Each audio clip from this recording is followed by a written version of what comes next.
And I was dead ass. If you let me out of this car and I'm gonna go home with her, you might as well just take me to juvie now. Like, she's gonna be dead. I'm literally gonna smash her in the face with a hammer while she's sleeping. I already figured it out. I already figured it out. I'm like, there's a hammer in the kitchen. She sleeps really hard. She snores super loud. She's not gonna hear a thing. I'm gonna smash her face with a hammer. Boom, I'm done. Abuse over. But that's how far it had gotten. And I was just a kid. Just a little girl. So they found my dad and they said, listen, they bargained with me. They said, listen, your dad is getting you an airplane ticket. You're moving to Arizona. We're going to release you to your mother, but only for a day. You're leaving tomorrow. Okay? Do you promise not to kill your mother? You're leaving, we promise you. We're coming back to get you, to take you to the airport. You are leaving. You're just going home to get your stuff, and then you're leaving. Can you please promise us you're not going to kill your mother? And they gave me their cards, and they said, if anything happens, here's our cards, call us, here's our cell phone numbers. The one cop gave me his home number. He was like, call me if anything, I will come arrest your mom right away. Just please don't kill her. I was like, all right. Okay. Just for one day? Okay, cool. So I went home. I didn't kill my mom. I jumped in a plane. I went to Arizona. The bedwetting thing, I wet my bed from birth to 15 years old. I was the only kid in high school still wet in their bed. When I got to my father's house, across the country from my mom, I got to the room that my dad had for me, and he had plastic sheets on the bed. My mother had told him she wets the bed. So you gotta get plastic sheets. I'm 15 years old. The oldest kid in the world wet in their bed. I'm so ashamed, so embarrassed. My mother calls me all kind of horrible names. You know, I'm disgusting, I'm nasty, I'm gross, and all these things that every day she tells me how terrible and nasty I am. So I'm ashamed, and I walk into his house like, I'm so tired. So fucking tired of everything. And then there's these plastic sheets that just remind me how disgusting and gross I am. I get it. I wet the bed. Cool. He makes the bed for me. I go to sleep after getting there, so tired. Just tired, not just from the trip, but just from my life. And I go to bed and I wake up the next morning, and the first thing I did was feel the sheets. So I was going to be so embarrassed to tell my dad I wet the bed, and I didn't. And those sheets were dry.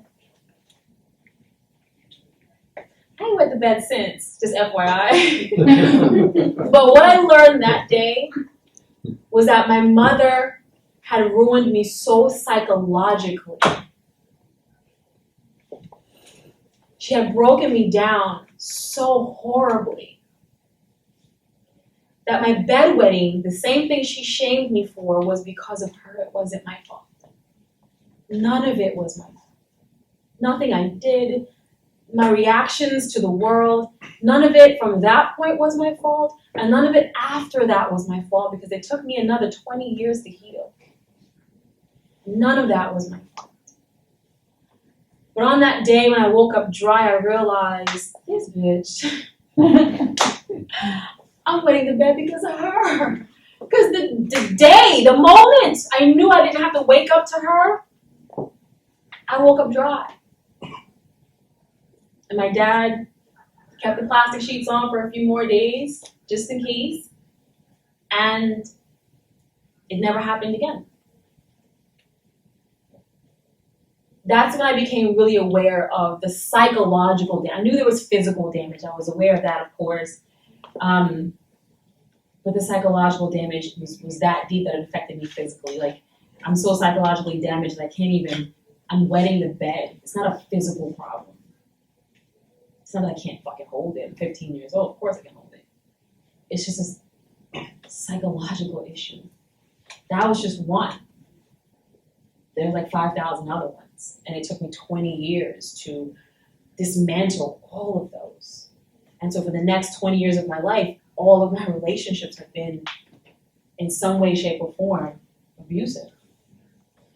So every time someone says something to me, now I'm just like super keen to it. So if someone says, like a man especially, I'm really weird with men. Like if a man says something like, I don't like that, or someone said, I don't like your bangs as much. I just like your hair back. You don't like my bangs? I'm like, that's some abusive ass shit. You know, I love my bangs. Why can't you just say your hair looks good? Why can't you just applaud me? Why did it trying to break me down? Trying to break me down, huh? Because even though he may not realize that's what he's doing, that's what he's doing. That's what he's doing. You're imparting your opinion on, it's my hair. Nobody asked you how you like it. Nobody cares how you like it. It's how I like it. It's my hair. And it was him trying to give me a complex about something. I like your hair better. Okay. But I'm so sensitive now to these things. And that is, in a way, an abusive thing. When someone likes something about themselves, I wear my bangs every day. Obviously, I like that. Why would you then say, I don't like that? I don't like your hat. I don't like how you chose to dress yourself. I don't like your boots. I don't like your sweater. I don't like anything about what you have on today. Why would I do that to someone if I didn't want to systematically begin to break that person down? It's such a small thing that it's going to go unnoticed, and your friends do it, your family do it, and you do it, and it's such a small thing, and you're not realizing it's abuse. You're beginning to dismantle this person with something so small, and initially it seems so irrelevant. Like, oh, okay, oh, you don't like this one? I like this shirt. You don't like it? And you start questioning yourself and your decisions for yourself, and that's how it starts. I don't like your hair today. Why'd you wear that? Where you get them shoes from? And that sticks in your head all day when you look at your shoes. Now you're like, maybe they are coming. Start hiding your shoes. Oh yeah. You start, someone says something like, did you put some weight on? All of a sudden now you're, all day now. You go home, you don't eat as much now. Now you're drinking, Slim Fast, and you're doing some crazy diet, you're working, all because someone said you put on a couple of pounds. It's abuse. It's cutting you down. It's shaving off something that you may have loved about yourself 5 minutes ago, and now all of a sudden you're self-conscious about it. And then they'll come in with something else, and somebody else will say something else, and something else, and people are chipping away at you every single day, and you don't realize it.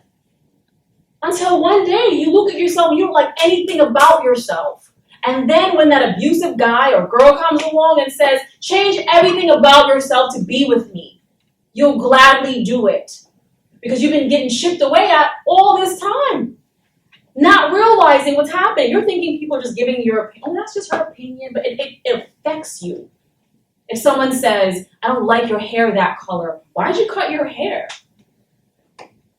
You still got them on? Oh, them shoes was hot last year. That's last year's Jordans. Like, you didn't get the new Jordans? You don't got no money? You start feeding off of these things, and that's this psychological, systematic abuse that begins to chip away at who you are. You start questioning yourself, and when someone comes in and says, you should be this way for me,